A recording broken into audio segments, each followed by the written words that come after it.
नमस्कार मित्रांनो, 12वी सायन्स सब्जेक्ट क्रॉप सायन्स. आज आपण बघणार आहोत बाजरी.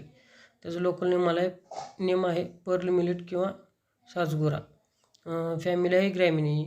बॉटनिकल नेम आहे पेनिस्टियम थायपोडियम. ओरिजिन आहे आफ्रिका. नेक्स्ट बघू इकॉनॉमिक युजेस काय आहेत बघू. It is the staple food for proper people. म्हणजे स्टेपल फूड आहे प्रॉपर पीपलसाठी. Used for preparation of bhakri और रोटी. त्याच्यापासून भाकरी किंवा रोटी बनवली जाते. Grains is used for pop grains. Dried stalk kadbi is used as a fodder. म्हणजे जे ड्राय आपण म्हणतो कडबी ते चारा म्हणून यूज केलं जातं जनावरांसाठी. नेक्स्ट आहे द ग्रेन्स ऑफ बाजरी इज मोअर न्यूट्रियंट दॅन ज्वार. म्हणजे ज्वारपेक्षा बाजरीची जी ग्रेन्स आहेत ते जास्त न्यूट्रियंट देणारे आहेत. नेक्स्ट आहे it is also grown for green fodder under irrigated condition. Irrigated कंडिशनमध्ये ग्रीन फोडर म्हणून पण ही बाजरी ग्रो केली जाते. नेक्स्ट आहे the grain is also feed to cattle. म्हणजे जे ग्रेन्स आहेत बाजरीचे ते कॅटलसाठी फीड म्हणजे चारा म्हणून पण यूज केलं जातं. नेक्स्ट बघू इकॉलॉजी कसे आहे, क्लायमेट सॉईल कशा पद्धतीने लागतं. फर्स्ट आहे climate. It is a tropical crop. Tropical crop आहे. It requires warm and dry climate. Warm आणि कोरडा आणि उष्ण क्लायमेट लागतं. It requires 20 to 28 degree Celsius temperature for proper growth. Proper growth होण्यासाठी त्याला 20 ते 28 डिग्री सेल्सिअस टेम्परेचर लागतं. It grown in areas receiving 500 to 875 mm rainfall per annum. म्हणजे प्रत्येक वर्षी 500 ते 875 mm रेनफॉल आवश्यक आहे. It is drought resistant crop and can be grow in 150 mm rainfall during growing period. Next part आहे soil. Grown on a variety of soils from sandy, medium, black, olive oil soils. म्हणजे प्रत्येक सॉईलमध्ये हे grow केलं जातं. In Maharashtra it grown on marginal और light soil. Water logging condition is very harmful to this crop. Water logging condition जर असेल तर ही हार्मफुल आहे ह्या क्रॉपसाठी. नेक्स्ट बघू व्हरायटीज कुठले कुठले ते बघू. N2851-1 it is evolved as agriculture research station Niphad.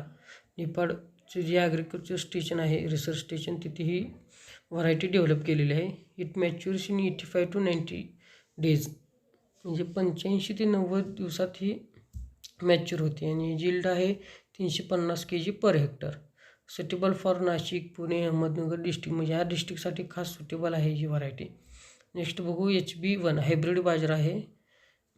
Cross between Tift 23A into BYL3B. ह्या दोन व्हरायटीचं क्रॉस करून ही हायब्रिड व्हरायटी बनवलेली आहे. 85 ते 90 दिवसात ही मॅच्युअर होते. It is dwarf and non lodging variety. Dwarf आणि नॉन लॉगिंग व्हरायटी आहे. It has profuse tillering habit. It is suitable for growing under rainfed as well as irrigated condition. दोन्हीसाठी useful आहे, सुटेबल आहे rainfed आणि irrigated condition. It is susceptible to ergot and rust disease. Ergot आणि rust डिसीजसाठी susceptible आहे. Next आहे HB3. ही पण हायब्रिड व्हरायटी आहे. It is cross between Tift 23A and J104. ह्या दोन्हीचं क्रॉस करून ही हायब्रिड व्हरायटी तयार केलेली आहे. ही पण 85 ते 90 दिवसात मॅच्युअर होते. It is suitable for low rainfall areas. Low rainfall एरियासाठी ही सुटेबल आहे. It is a high yielding and early maturing variety. High yielding आणि लवकर म्हणजे जास्त उत्पन्न आणि लवकरात लवकर मॅच्युअर होणारी व्हरायटी आहे. It is susceptible to downy mildew disease. Downy mildew डिसीजला ससेप्टिबल आहे. नेक्स्ट व्हरायटी बघू NHB4. It is cross between 5071A into K5601576. ह्या दोन व्हरायटीचं क्रॉस करून ही व्हरायटी डेव्हलप केलेली आहे. It matures in 85 to 90 days. म्हणजे 85 ते 90 दिवसात ही मॅच्युअर होते. Grain is bigger with higher content of protein. म्हणजे हे जे ग्रेन कसे आहेत मोठे आणि म्हणजे जास्त प्रोटीन देणारे आहेत. It is resistant to gosavi और केवडा डिसीज. ह्या दोन डिसीजला रेजिस्ट करते. It is recommended for assured rainfall region of Maharashtra. Yield आहे 40 quintal per hectare. Next variety आहे NHB5 cross between 5071A into K55985. या दोन्ही व्हरायटीचं क्रॉस केलेलं आहे. मॅच्युअर्स इन 85 to 90 days, म्हणजे 85-90 दिवसात मॅच्युअर होते. Grain is bigger with higher content of protein. Same variety आहे. Grain is bigger with higher content of protein. Resistant to gosavi and kevda disease. Yield आहे 40 quintal per hectare. Next बघू preparation of land. Land is prepared by one ploughing with iron plough. म्हणजे one ploughing करायची iron प्लगद्वारे. The plots are allowed to remain in field during summer month. When first rain R received it is harrow for 2 to 3 time. म्हणजे पहिला 8 to 10 tons FIM is spread in the field and mixed in soil by giving harrowing. 8 ते 10 FIM spread करायचं फील्डमध्ये आणि हॉरोविंग नंतर. Seed treatment बघू आता. Next part आहे seed are treated with 20% brine water solution before sowing. सोईंगच्या आधी ब्राईन वॉटरने सीडला ट्रीटमेंट द्यायची आहे. नेक्स्ट आहे brine water solution is prepared by dissolving common salt in water at 200 gram per litre. Common salt आहे ते 200 ग्रॅम पर लिटरला डिझॉल्व करून ते सोल्युशन प्रिपेअर करायचं ब्राईन वॉटर. नेक्स्ट आहे seeds are dipped in the solution and the diseased grains which float on surface of the water are removed. म्हणजे आणि त्यानंतर seeds आहेत ते त्या सोल्युशनमध्ये डिप करायचे आहेत आणि जे वरती तरंगणारे जे सीड्स आहेत ते डिसीज ग्रेन्स आहेत त्यामुळे ते रिमूव्ह करायचे आणि खाली जे डीप झालेले आहेत ते यूज करायचे. Then healthy seeds which accumulate at bottom of the bucket are taken up. म्हणजे ते जे चांगले हेल्दी सीड्स आहेत ते खाली बॉटमला जाऊन बसतात. This seeds are washed under tap water and dried in shade and use for sowing. आणि जे ते जे सीड्स आहेत ते घेऊन टॅप वॉटरने स्वच्छ धुवायचे आणि ते सोईंगसाठी यूज करायचे. This treatment is given for control of ergot disease. ही ट्रीटमेंट एअरगॉट डिसीज कंट्रोल करण्यासाठी यूज केली जाते. नेक्स्ट आहे अदर आस्पेक्ट्स काय आहेत बघू. सोविंग टाईम कसा आहे ते पाहू. Last week of June to 3rd week of July हा सोविंग टाईम आहे बाजरीचा. सोविंग मेथड आहे. Sowing method followed in bajri are broadcasting and drilling. In Maharashtra it is sown by drilling with tifan to depth of 4 to 5 centimetre. म्हणजे महाराष्ट्रामध्ये drilling पद्धतीने tiffin म्हणतो ना आपण तो यूज करून बाजरीची पेरणी केली जाते. The seed is covered with soil by working light bakhar. Seed rate आहे 4 ते 5 kg पर हेक्टर. आणि स्पेसिंग लागते रेनफीड एरियासाठी 30 ते 30 into 15 सेंटीमीटर आणि इरिगेटेड एरियासाठी 45 ते 15 सेंटीमीटर. इंटरकल्टिवेशन.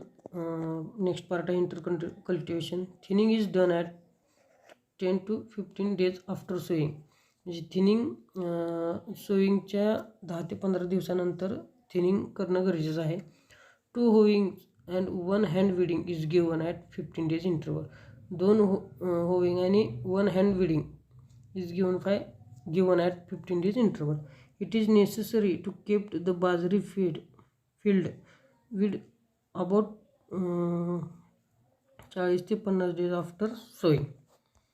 नेक्स्ट आहे rotation and mix cropping. Rotation. The most common rotation are bajri gram. म्हणजे रोटेशन कुठल्या क्रॉपचं केलं जातं बघा.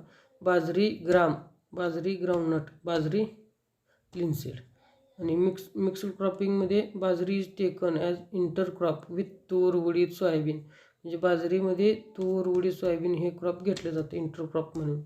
It is grown in the ratio of 2:1 or 3:1. आणि नेक्स्ट पार्ट आहे manuring. Generally bajra crop is not manured but hybrid varieties need manuring. म्हणजे जे आपल्या लोकल व्हरायटी आहेत त्याला मॅन्युअल फर्टिलायझरची गरज नसते, पण जे हायब्रिड क्रॉप आहे त्याला मॅन्युरिंगची गरज असते. 8 ते 10 टन्स ऑफ FIM और compost per hectare is added during preparation of land. म्हणजे आपण ज्यावेळेस रान तयार करतो त्यावेळेस 8 ते 10 टन FIM किंवा कंपोस्ट खत ॲड करायचं. नेक्स्ट आहे fertiliser dose varies according to variety, soil and irrigation. म्हणजे त्या बाजरीची व्हरायटी, सॉईल आणि इरिगेशननुसार ते फर्टिलायझरचा डोस त्यावर अवलंबून आहे. फर्स्ट लोकल इम्प्रूव्ड व्हरायटीसाठी म्हणजे रेनफीड एरियासाठी 12 kg नायट्रोजन पर हेक्टर आणि लोकल इम्प्रूव्ड इरिगेटेड व्हरायटीसाठी 25 kg nitrogen, 25 kg phosphorus per hectare. आणि हायब्रिड व्हरायटीसाठी आहे 50 kg nitrogen, 37 kg phosphorus and 25 kg potassium per hectare.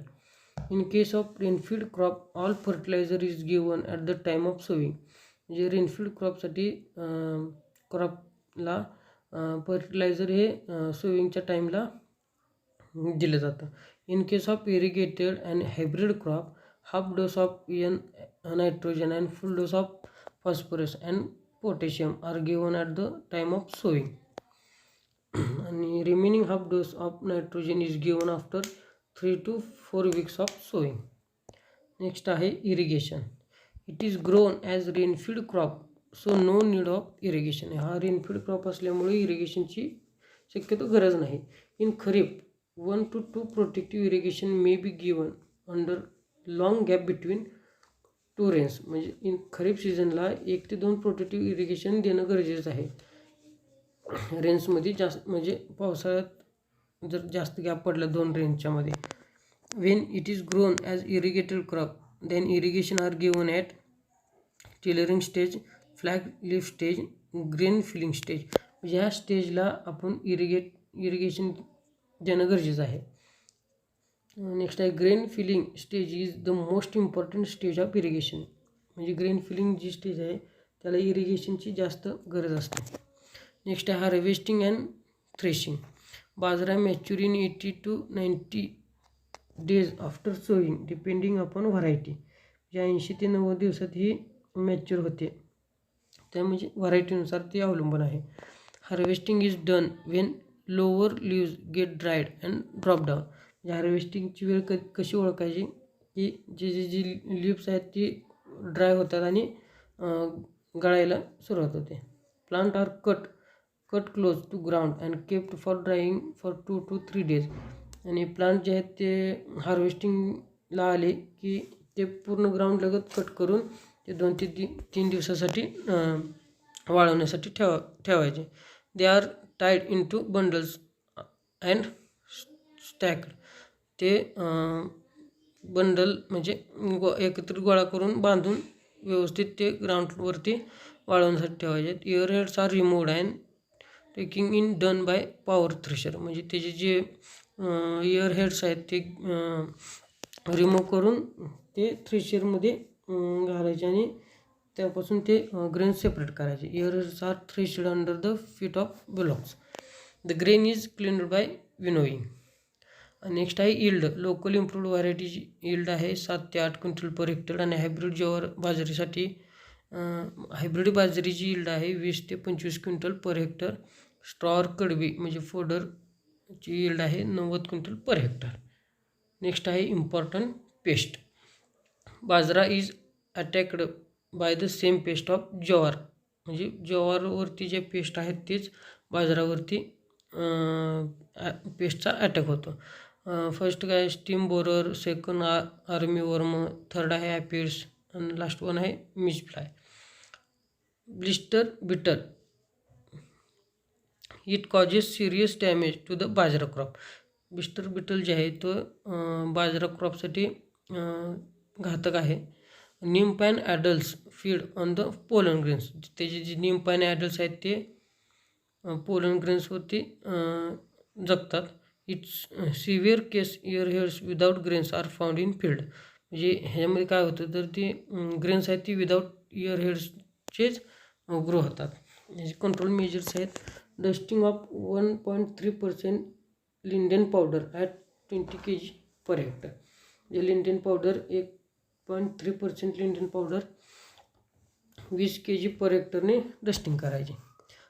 Next आहे स्प्रेइंग ऑफ 0.05% मोनोक्रोटोफॉस और इंडोसल्फान किंवा मोनोक्रोटोफॉसचं स्प्रे द्यायचा.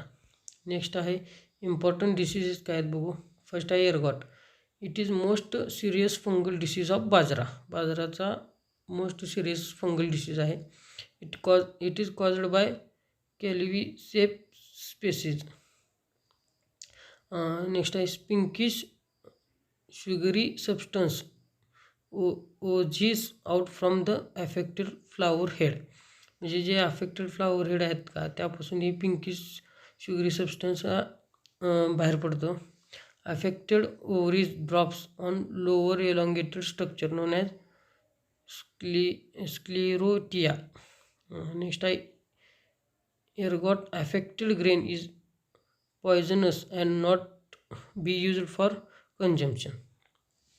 हे जे ग्रेन्स आहेत हे डिसीज झाल्यानंतर जे ग्रेन्स आहेत डिसीज्ड ग्रेन्स ते पॉयझनस आणि कन्झ्युम न करण्यासारखे आहेत. त्याचे कंट्रोल मेजर्स बघू. Seeds are treated with 20% brine water before sowing. Brine water solution is prepared by dissolving common salt in water at 200 gram per liter. Seeds are dipped in the solution and the diseased grains which float on surface of the water are removed, and healthy seeds which accumulate at the bottom of the bucket are taken out, and then these seeds are washed under tap water